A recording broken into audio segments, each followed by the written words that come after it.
In 1789, one of the most important events in world history took place. The French monarchy was shaken to its very foundations, and the flames of revolution began spreading across the entire country.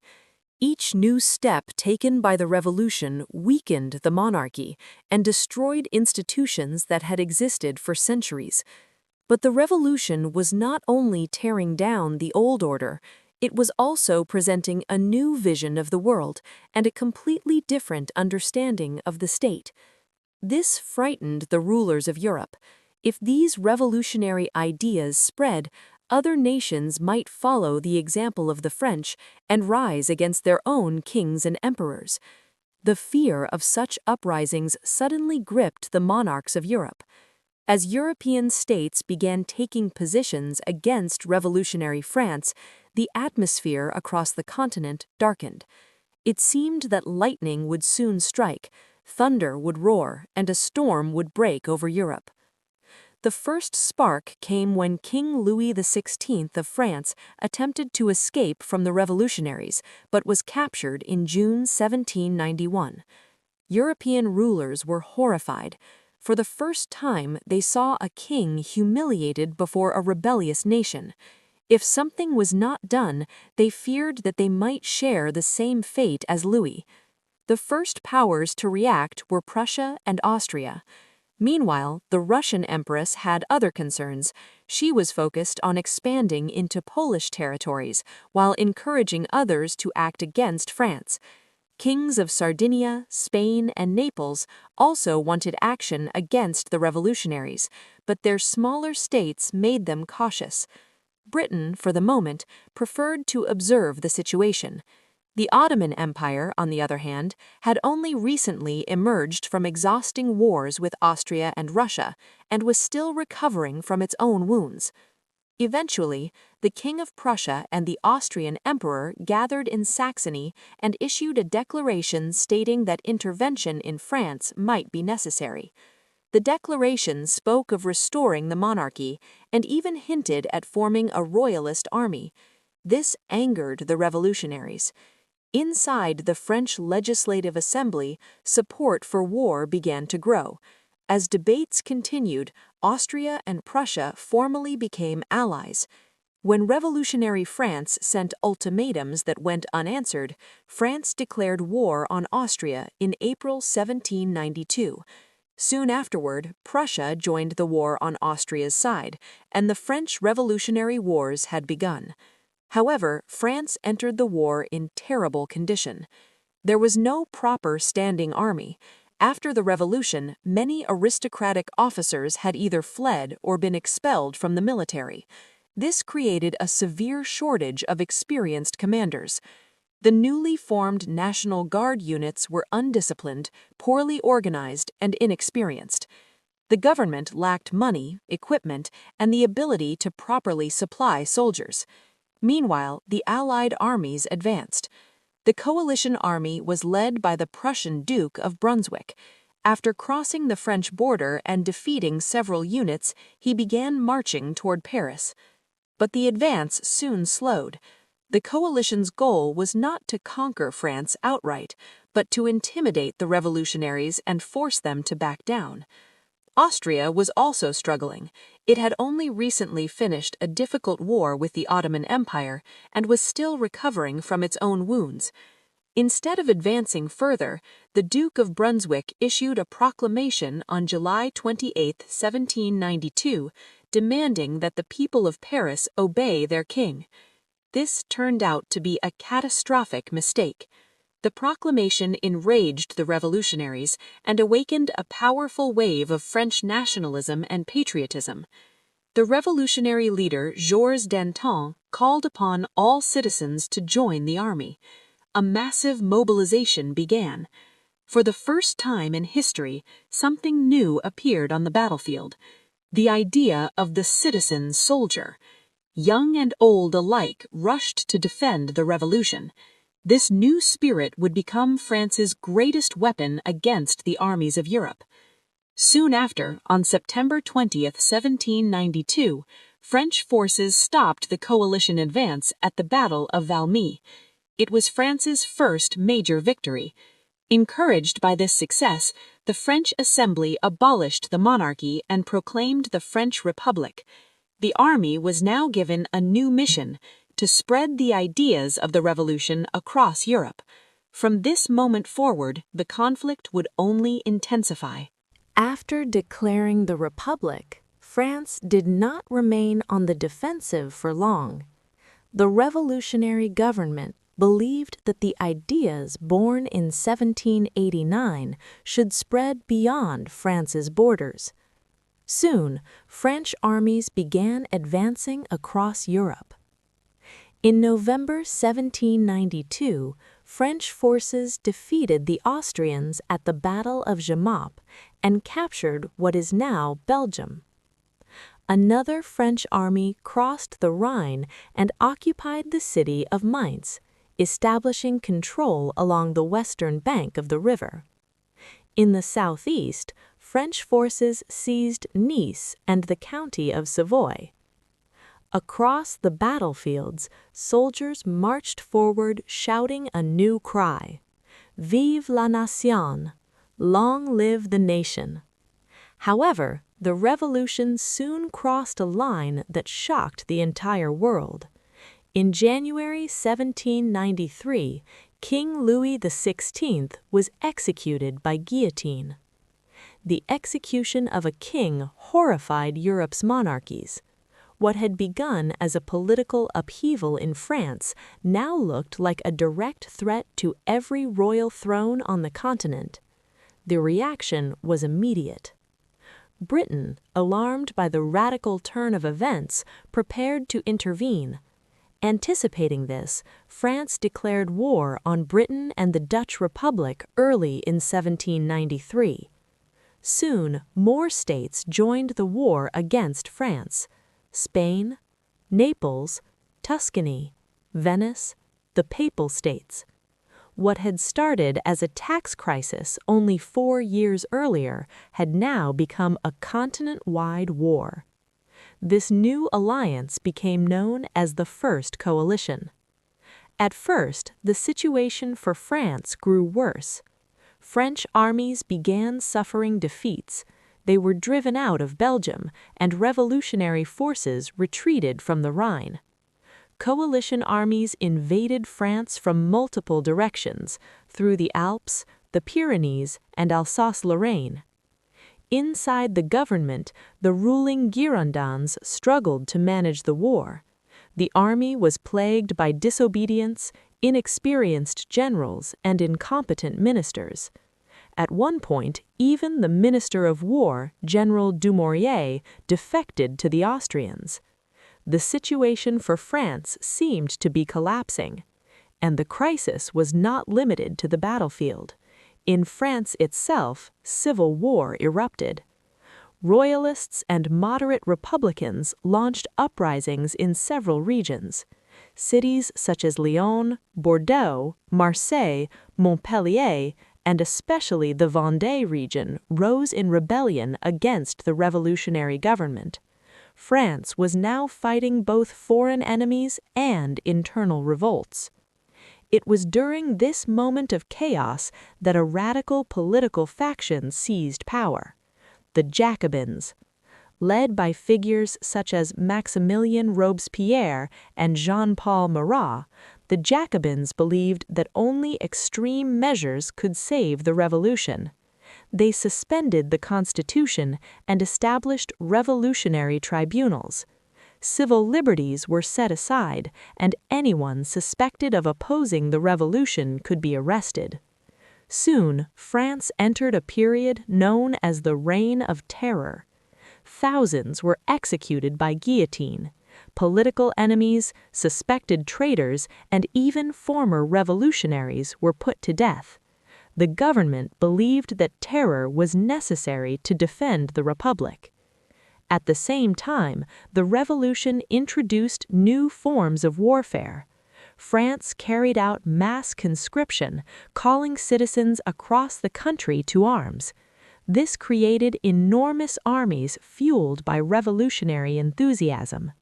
Slowly, the situation began to stabilize. But another crisis soon emerged. In the southeast port city of Toulon, royalists rebelled against the revolutionary government. The rebels went even further. They invited British forces to occupy the port and help them resist the Republic.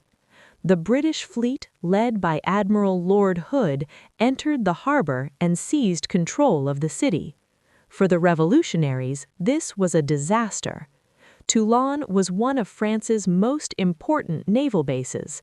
If it remained in enemy hands, it could become a gateway for further foreign intervention and perhaps even the collapse of the Republic itself. The revolutionary government had only one option.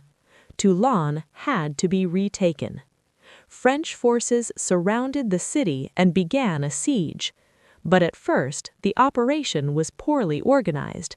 The commanding officers lacked military experience, and the siege dragged on with little progress. Then, during this chaotic campaign, a young artillery officer arrived at the battlefield. He was only 24 years old. His name was Napoleon Bonaparte. The Siege of Toulon would soon change his life and the course of European history. By 1793, the French Republic was fighting for survival. Foreign armies threatened its borders, and rebellion spread within the country. One of the most dangerous revolts erupted in the southern port city of Toulon. Toulon was one of France's most important naval bases in the Mediterranean. When royalists inside the city rose against the revolutionary government, they did something extraordinary. They invited the British fleet to occupy the port. Soon, British ships led by Admiral Lord Hood sailed into the harbor. Spanish and Neapolitan forces joined them as well. The coalition now controlled Toulon and its powerful naval facilities. For the revolutionary government in Paris, this was unacceptable. If Toulon remained in enemy hands, the coalition could use it as a base to invade southern France and crush the Republic. French forces quickly surrounded the city and began a siege, but the operation was poorly organized. Many of the commanders lacked real military training, and progress was slow. Among the officers stationed at the siege was a young artillery captain from Corsica.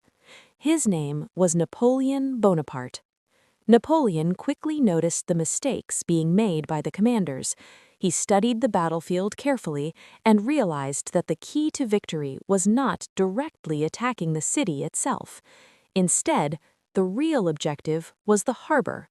If the French could seize the high ground overlooking the port, particularly a strategic position known as Fort Leguiette, located near the La Grasse Peninsula, they could place artillery there and threaten the entire Allied fleet. If the fleet became vulnerable to French guns, the British and their allies would have no choice but to abandon Toulon. Napoleon presented this idea to his superiors. At first, many of them dismissed the young officer's proposal, but eventually one of the commanders agreed to test the plan. Preparations began. Napoleon worked tirelessly. He organized artillery batteries, repositioned guns, and personally supervised the placement of cannons. His energy and determination quickly impressed the soldiers around him. Finally, on the night of December 17, 1793, the attack began. French artillery opened a heavy bombardment against the Allied positions on the heights.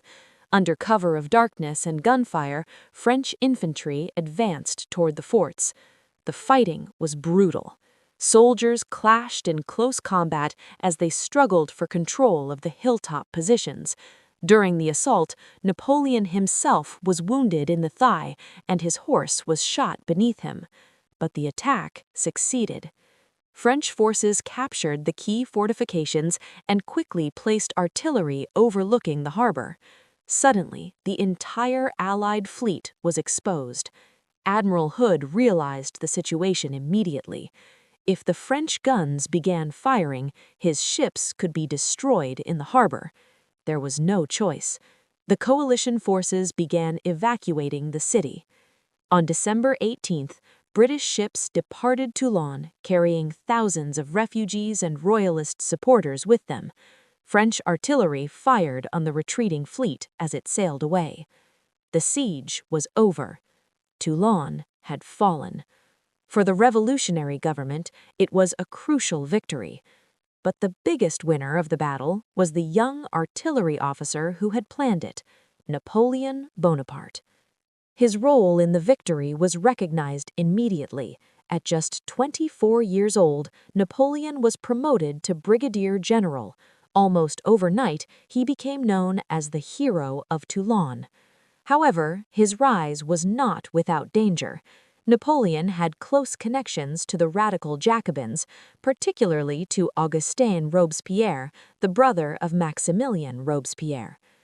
When the Jacobin government fell during the Thermidorian reaction in 1794, many of their supporters were arrested. Napoleon was one of them. Despite his recent victory, he suddenly was thrown into prison. The young general who had just saved the Republic now faced the possibility of execution. For several tense weeks, Napoleon's future hung in the balance. But eventually, friends and allies spoke on his behalf. His charges against him were dropped, and he was released. Even so, his situation remained uncertain. Napoleon returned to Paris, but he had no command and no clear future. For a time, he wandered the city unemployed, watching as other officers advanced in their careers while he remained forgotten. The hero of Toulon seemed to have lost his momentum. Yet history had not finished with him. Soon, another crisis would shake Paris, and once again, Napoleon Bonaparte would step forward. The event would transform him from a talented officer into one of the most powerful men in France. After his release from prison, Napoleon Bonaparte returned to Paris, but his future looked uncertain. He had no command, no army, and no clear path forward. The young general spent months wandering the city, watching as other officers advanced in their careers, while he remained forgotten. At one point, Napoleon even considered leaving France entirely. He briefly explored the possibility of entering Ottoman service as a military advisor. The Ottoman Empire had been seeking European officers to help modernize its artillery and military system. Napoleon believed that serving there could give him both freedom and opportunity. But the French War Ministry rejected the idea. France, they insisted, still had use for him. Soon after, events in Paris proved them right. By 1795, the revolutionary government, known as the Directory, was struggling to maintain control. The country was exhausted from years of war, economic hardship, and political violence. Royalists, supporters of the old monarchy, saw their chance. In October 1795, nearly 30,000 Royalist supporters rose in rebellion in Paris. Their goal was simple: overthrow the revolutionary government and restore the monarchy. The government had only about 5,000 National Guard troops to defend the capital. If the rebels succeeded, the revolution itself could collapse. The situation was desperate. The government urgently searched for a capable officer to organize the defense of Paris. Through his connections, Napoleon was recommended for the task. When Napoleon accepted the position, he did so under one condition: he would have full authority. Time was running out. Napoleon had only a few hours to prepare before the rebels marched toward the city center. He immediately ordered that artillery be brought into Paris. A young cavalry officer named Joachim Murat helped locate and secure dozens of cannons from nearby depots. These guns were quickly transported into the city and placed at strategic points along the streets leading to the government buildings. Napoleon was preparing to do something few commanders would dare. He was willing to fire artillery directly into the crowd. Before dawn on October 5, 1795, the Royalist forces began their advance. They expected to face scattered defenders, just as earlier revolutionary crowds had done. For years, uprisings in Paris had often succeeded because the authorities lacked discipline and coordination. But this time, things were different. As the rebels moved through the streets, Napoleon gave the order. The cannons fired. Grapeshot, deadly clusters of metal balls, tore through the advancing crowds. The narrow streets amplified the devastation. The attack shattered the Royalist forces. Within minutes, panic spread among the rebels. Many fled in confusion as artillery and musket fire continued. After just 2 hours of fighting, the rebellion collapsed. The streets of Paris were suddenly quiet again. Napoleon Bonaparte had saved the government. The event became famous as a whiff of grapeshot. Overnight, Napoleon became the most talked-about officer in France. The leaders of the Directory were grateful. One of its most powerful members, Paul Barras, quickly promoted Napoleon to Major General and soon appointed him commander of the Army of Italy. Napoleon was only 26 years old. Until that moment, the Army of Italy had been considered a secondary front, poorly supplied, poorly paid, and largely ignored by the government. But Napoleon saw something different. He believed this army could become the instrument of extraordinary victories. In early 1796, Napoleon left Paris and traveled south to take command of his new army. As he arrived at the headquarters near Nice, he discovered that the situation was even worse than he expected. The army was starving. Soldiers lacked shoes, uniforms, and proper weapons. Many had not been paid for months. Horses were weak, and supplies were nearly non-existent. Most commanders would have seen only a hopeless situation. Napoleon saw opportunity. Standing before his exhausted soldiers, he delivered a speech that would become legendary. "Soldiers, you are hungry and poorly clothed. The government owes you much, but can give you nothing. I will lead you into the richest plains in the world. There you will find honor, glory, and wealth." The soldiers listened, and soon they would follow him into one of the most brilliant campaigns in military history. The Italian campaign of 1796 to 1797 was about to begin.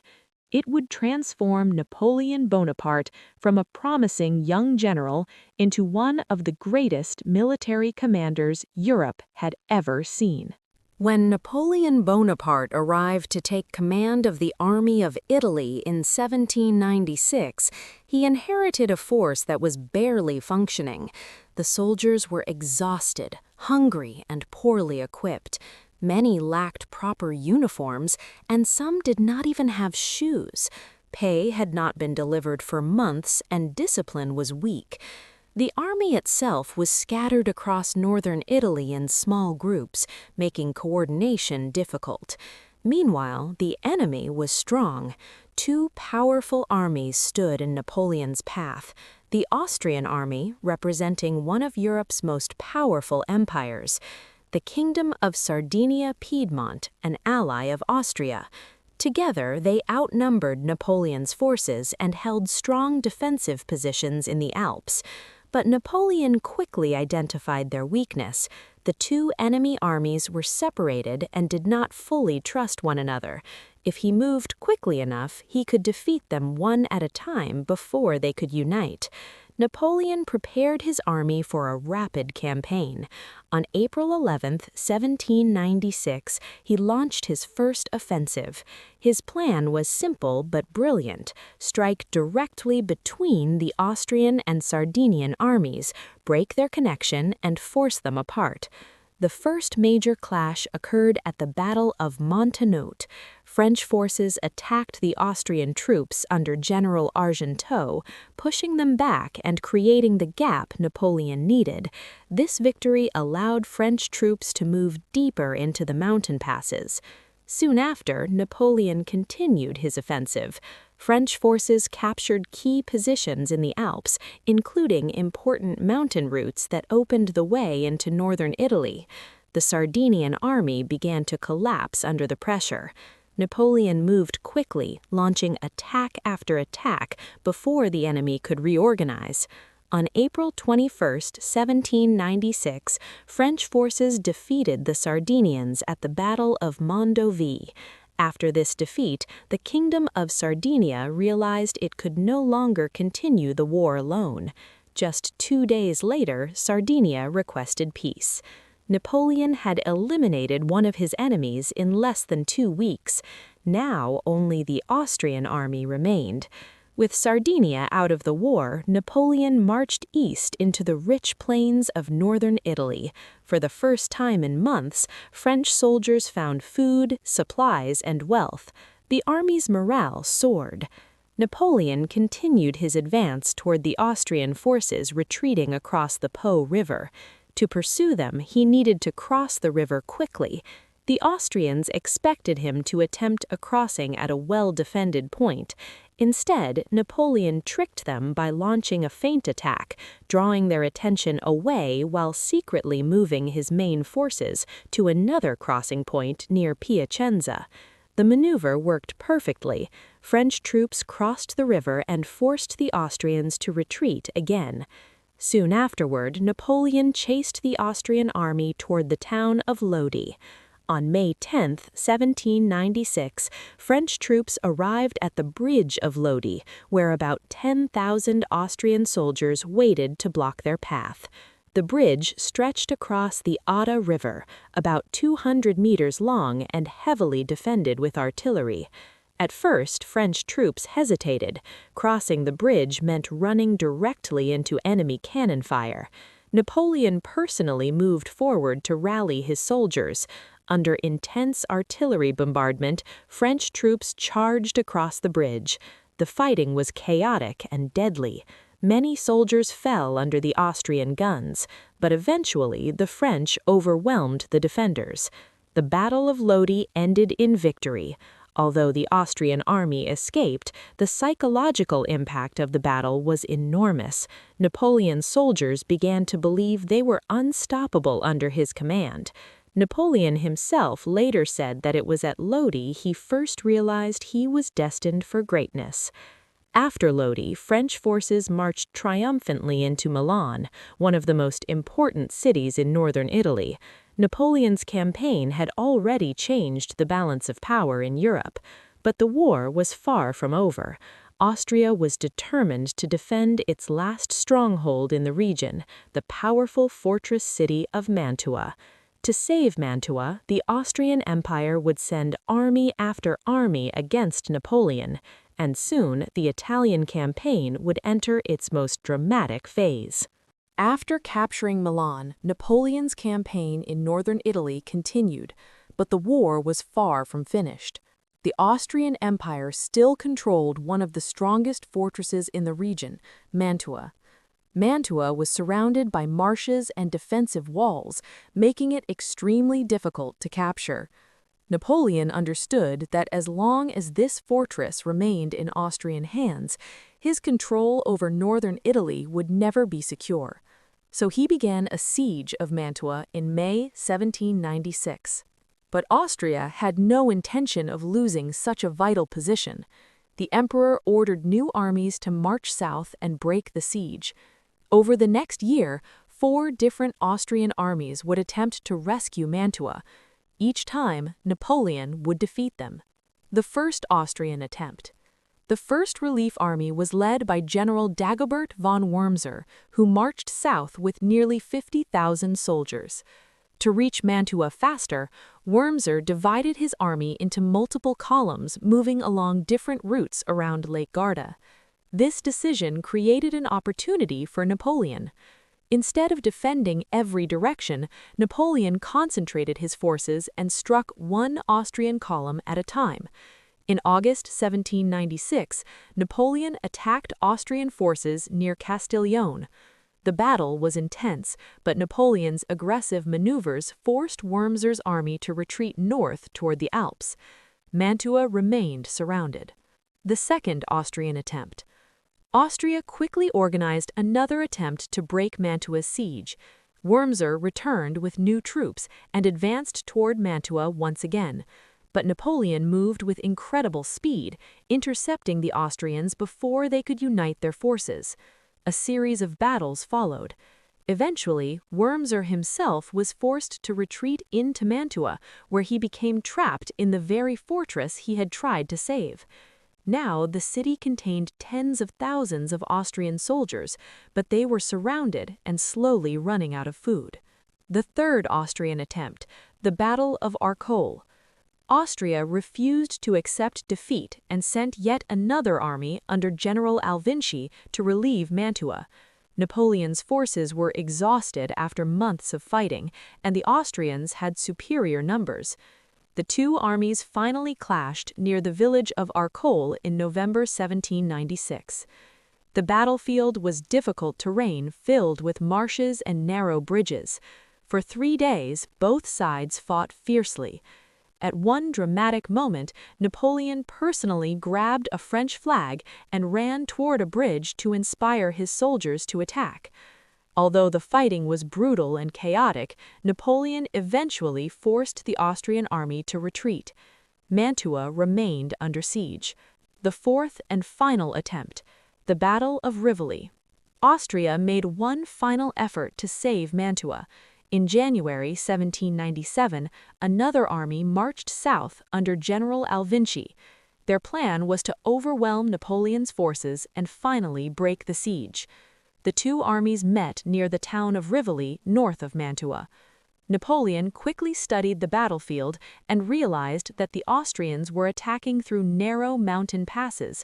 This prevented them from bringing their full numbers into battle at once. Napoleon positioned his troops carefully and launched counterattacks at the weakest points of the Austrian lines. The Battle of Rivoli became one of Napoleon's most brilliant victories. French forces destroyed the Austrian army piece by piece. Thousands of Austrian soldiers were killed or captured. It was the decisive moment of the campaign, the fall of Mantua. After Rivoli, the fate of Mantua was sealed. Inside the fortress, disease and starvation had devastated the Austrian garrison. With no hope of rescue remaining, the commander finally surrendered. In February 1797, Mantua fell to Napoleon. The Italian campaign was essentially over. Napoleon becomes a European legend. In less than a year, Napoleon had defeated 4 Austrian armies, captured northern Italy, and forced one of Europe's most powerful empires onto the defensive. His victories shocked Europe. Napoleon was no longer just a talented young general, he had become a military legend. Soon afterward, French forces pushed deeper toward Austria itself. Facing the threat of invasion, the Austrian Empire agreed to negotiate peace. In October 1797, France and Austria signed the Treaty of Campo Formio, ending the war between them. France gained vast new territories and influence across Europe. Napoleon returned to Paris as a national hero. Crowds celebrated him as the man who had defeated the armies of Europe. But Napoleon's ambitions were far from satisfied. He was already thinking about his next great campaign, one that would take him far beyond Europe. His eyes were turning toward the east, toward Egypt. By 1797, Napoleon Bonaparte had become the most famous general in France. His victories in Italy had forced Austria to make peace and expanded French influence across Europe. But France was still at war with one powerful enemy, Great Britain. The British Navy controlled the seas, making a direct invasion of Britain extremely difficult. Instead, Napoleon proposed a bold alternative. If France could capture Egypt, it could threaten Britain's trade routes to India, one of the most valuable parts of the British Empire. The French government, known as the Directory, approved the plan. There was another reason for their support. Napoleon had become so popular that many politicians feared his influence. Sending him far away from Paris seemed like a convenient solution. In May 1798, Napoleon set sail from France with a large expedition. His fleet carried about 38,000 soldiers, along with scientists, engineers, artists, and scholars. Napoleon believed this campaign would not only be a military conquest, but also a cultural and scientific mission. Before reaching Egypt, the French captured the island of Malta, which surrendered quickly. Then the fleet continued across the Mediterranean. On July 1, 1798, Napoleon's army landed near Alexandria. The city was captured after a short battle, and Napoleon immediately began advancing toward Cairo, the most important city in Egypt. At that time, Egypt was technically part of the Ottoman Empire, but real power was held by local military rulers known as the Mamluks.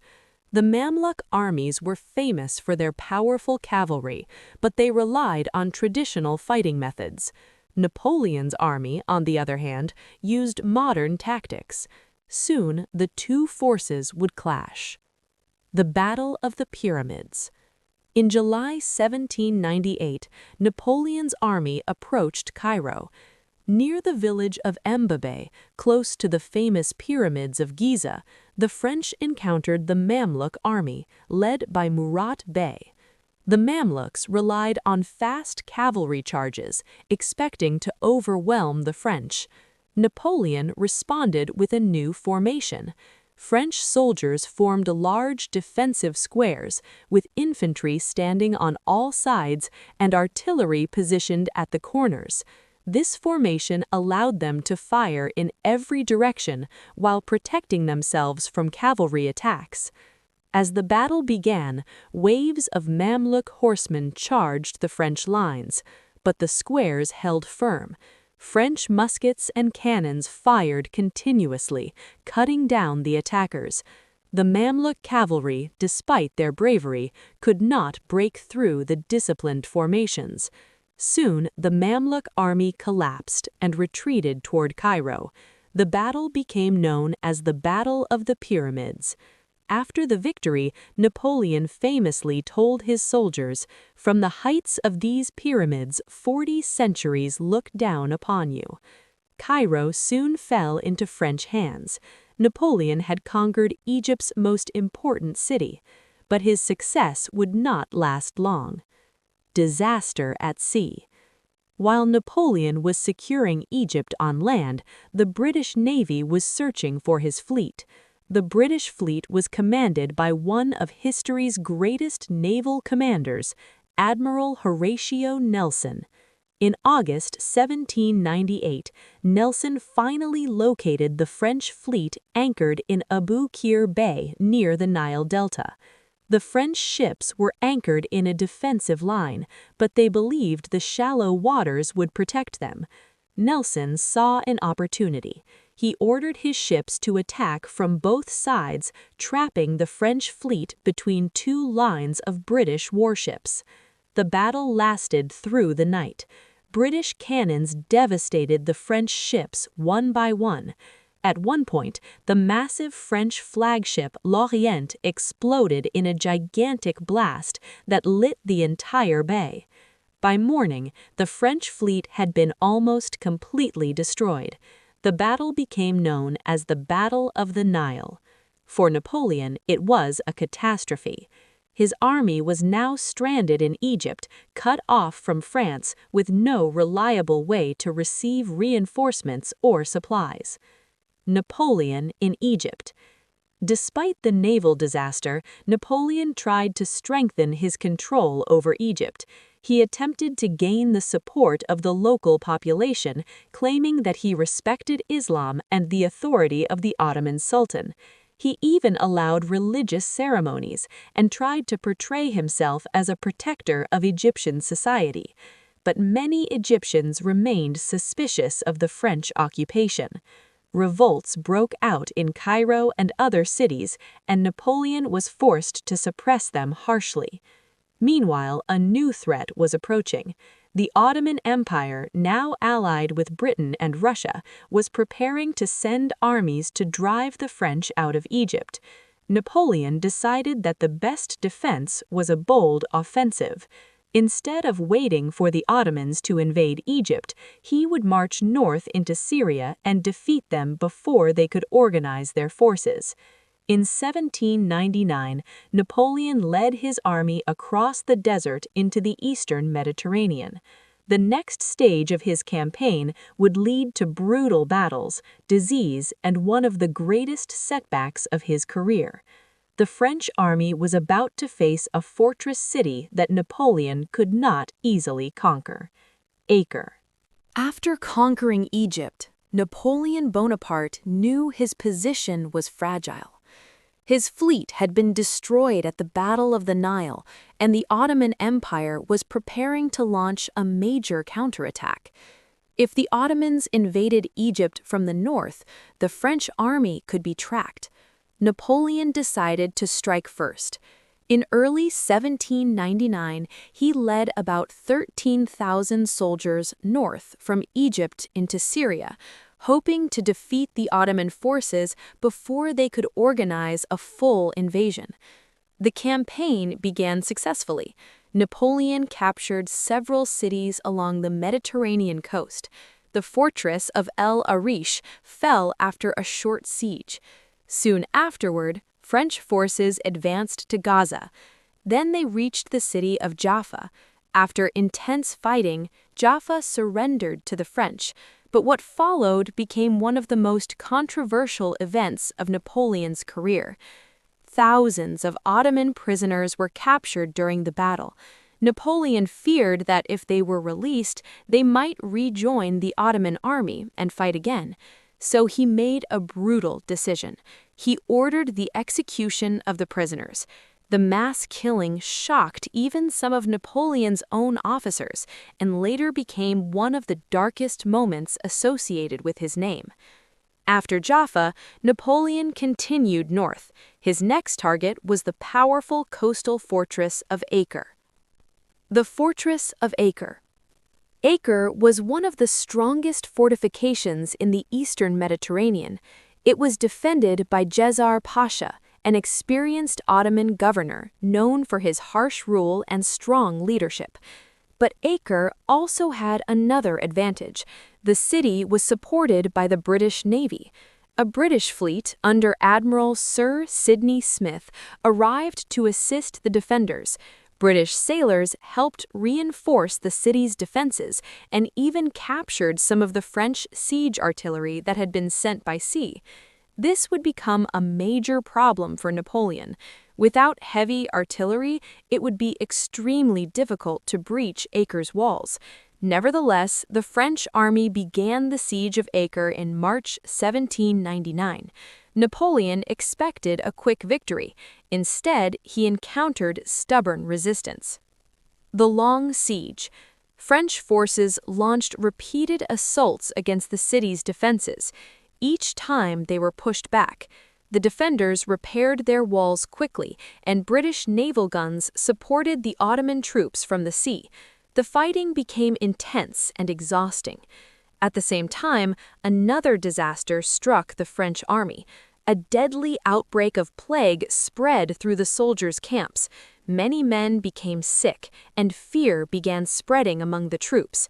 Despite these setbacks, Napoleon refused to give up. For 2 months, the French army continued attacking Acre. More than 40 assaults were launched against the city's defenses.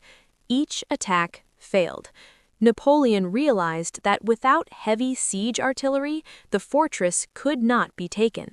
Meanwhile, Ottoman forces were gathering to attack from other directions. The campaign had reached a dead end. The retreat from Syria. In May 1799, Napoleon made a difficult decision: the siege was abandoned.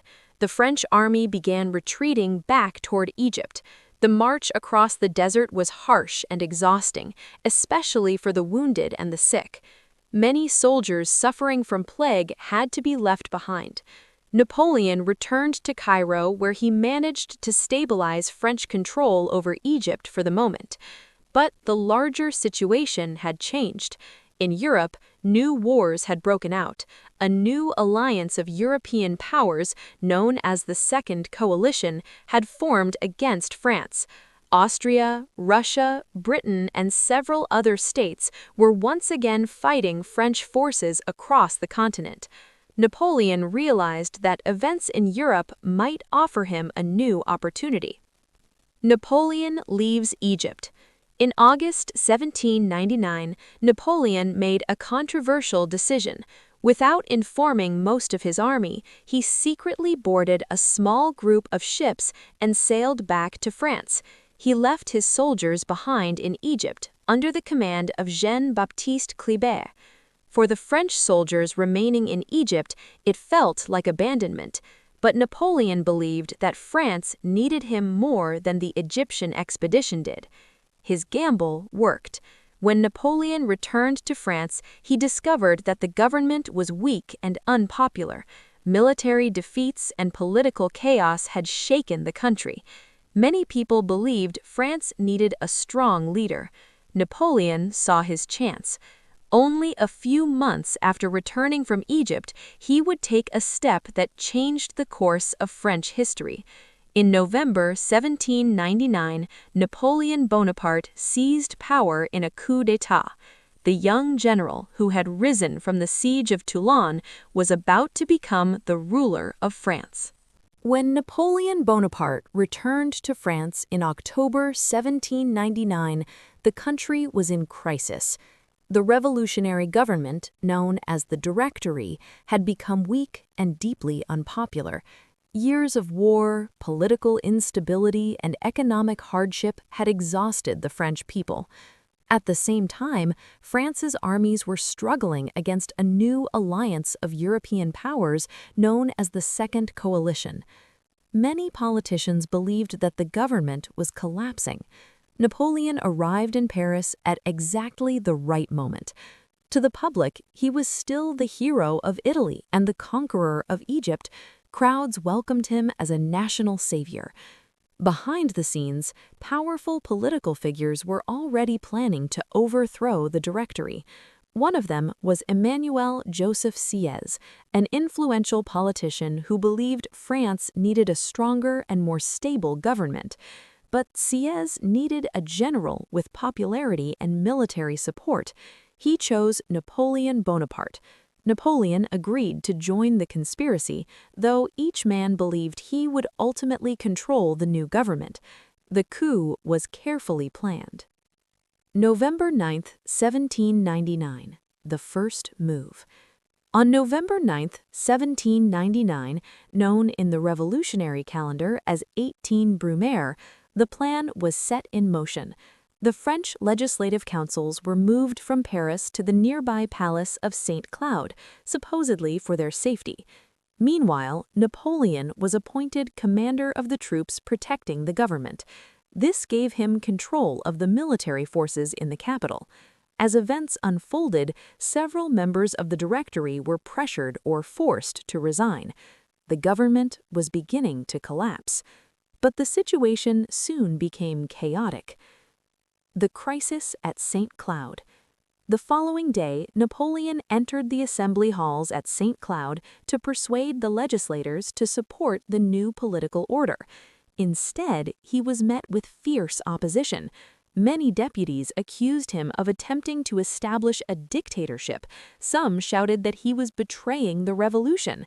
The atmosphere became so tense that Napoleon was physically pushed and threatened by angry members of the assembly. For a moment, the entire coup seemed to be failing, but Napoleon's supporters quickly intervened. His brother Lucien Bonaparte, who was president of the Council of 500, declared that violent radicals were threatening the government. He ordered soldiers to enter the chamber and restore order. French troops then forced the remaining deputies to disperse. The legislative councils were effectively dissolved. The Directory had fallen. A new government. In the aftermath of the coup, a new government structure was created. France would now be ruled by 3 leaders, known as consuls. The 3 consuls were Napoleon Bonaparte, Emmanuel Joseph Sieyès, and Roger Ducas. However, it quickly became clear who held the real power. Napoleon dominated the new government. Within weeks, he pushed Sieyès aside and reorganized the system so that the first consul, Napoleon himself, had far greater authority than the other 2. At just 30 years old, Napoleon had become the ruler of France, the beginning of a new era. Napoleon did not immediately declare himself a king or emperor. Instead, he presented himself as the protector of the revolution, the man who would bring stability after years of chaos. As first consul, he began implementing major reforms, reorganizing the French government, stabilizing the economy, reforming the education system, rebuilding the army, and he introduced one of the most important legal systems in modern history, the Napoleonic Code. But Napoleon's ambitions went beyond domestic reform. France was still at war with European powers, and Napoleon believed that military victory would strengthen his political position even further. Soon, he would lead another campaign that would secure his authority. The battlefield would once again be Italy, and the battle that followed would become one of the most dramatic moments of his career. It was called the Battle of Marengo. After seizing power as first consul of France, Napoleon Bonaparte still faced a serious challenge. France remained at war with the Second Coalition, a powerful alliance that included Austria, Britain, and several other European states. While French forces were fighting on multiple fronts, the situation in Italy had become especially dangerous. A large Austrian army under General Michael von Melis had pushed French troops out of much of northern Italy and was threatening to invade southern France. Napoleon knew he had to act quickly. If he could defeat the Austrian army in Italy, he could restore France's position in Europe and strengthen his own authority at home.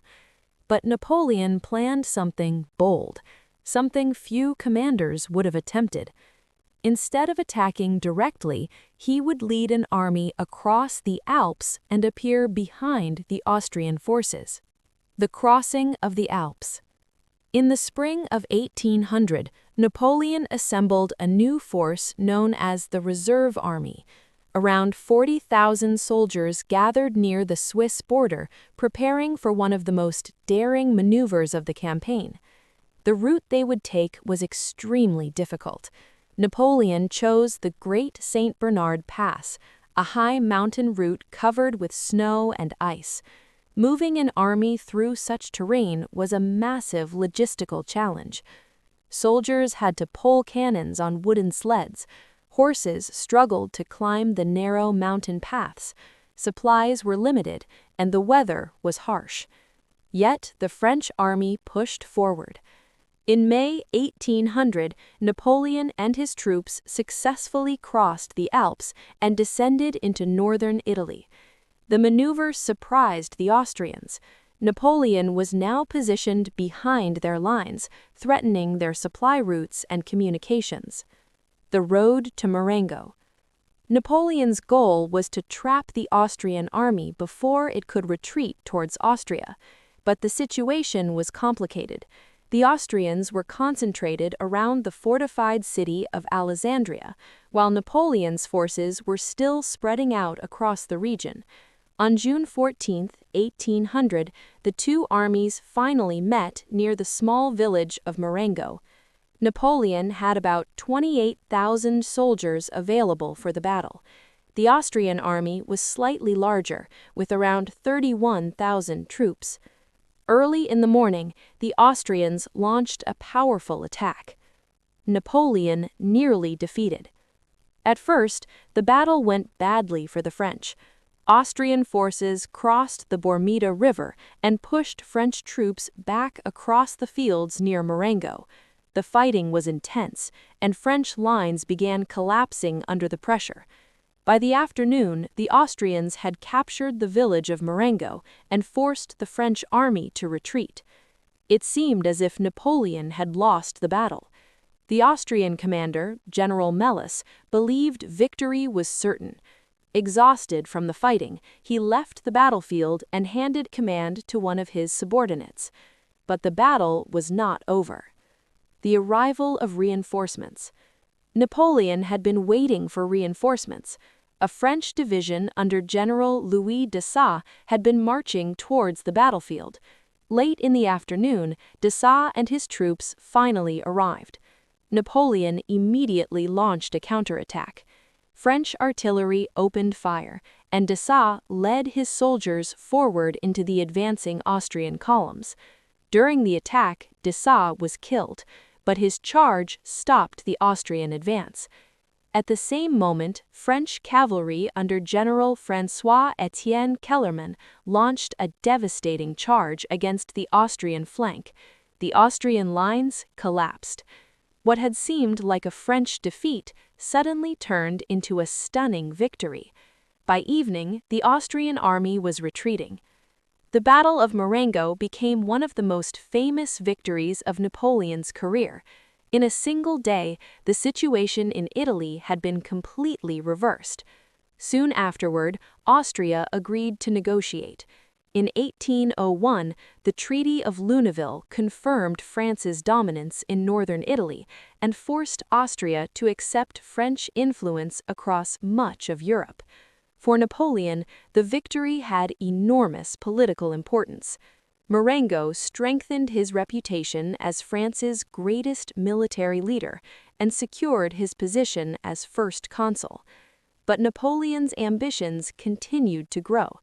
Over the next few years, he would reorganize France, introduce sweeping reforms, and concentrate more power in his own hands. Finally, in 1804, Napoleon would take one final step. He would crown himself Emperor of the French.